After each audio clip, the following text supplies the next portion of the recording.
Everybody, my name is Mike and welcome back to The Short of It. Quick short videos that give you a high-level overview of content, providing you with just enough to get started. In today's video, we'll be going over sublimation printers, what they are, makes and models to look for, as well as options for ink. So let's get started.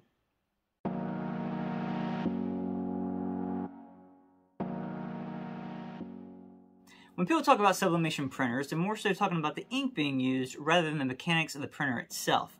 When deciding on a printer to use for sublimation, please be aware that you must use a new printer or a printer that has only been used for sublimation previously.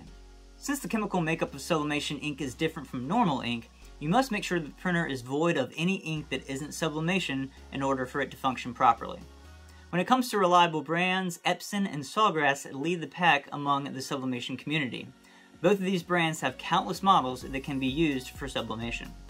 I personally went with the Epson EcoTank 2720. I chose this model because I was just getting into sublimation and thought it was a good place to start.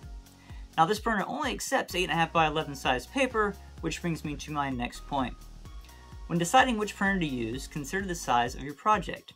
Each printer has a limit to the size of paper it will accept, which you should keep in mind when determining how large you plan your prints being.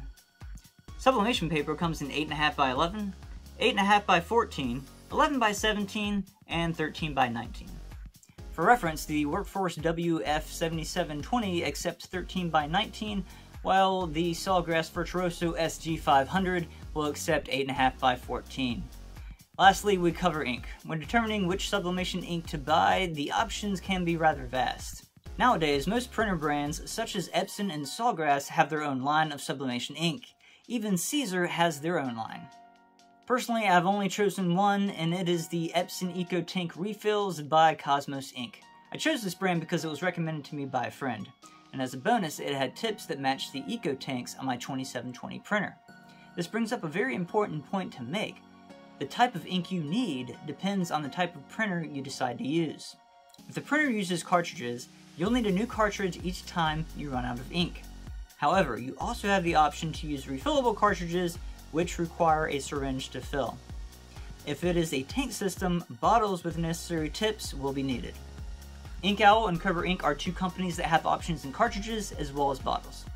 Now there's additional information around the settings on your printer, as well as the amount of ink required depending on the method you'll be using, so please check out that video after you've decided which printer and ink kit is best suited for your project. Please remember to hit that subscribe button if you haven't already to be notified when those videos do drop. If you found this video helpful, go ahead and hit that like button. As always, I am Mike. This is The Short of It. See you next time.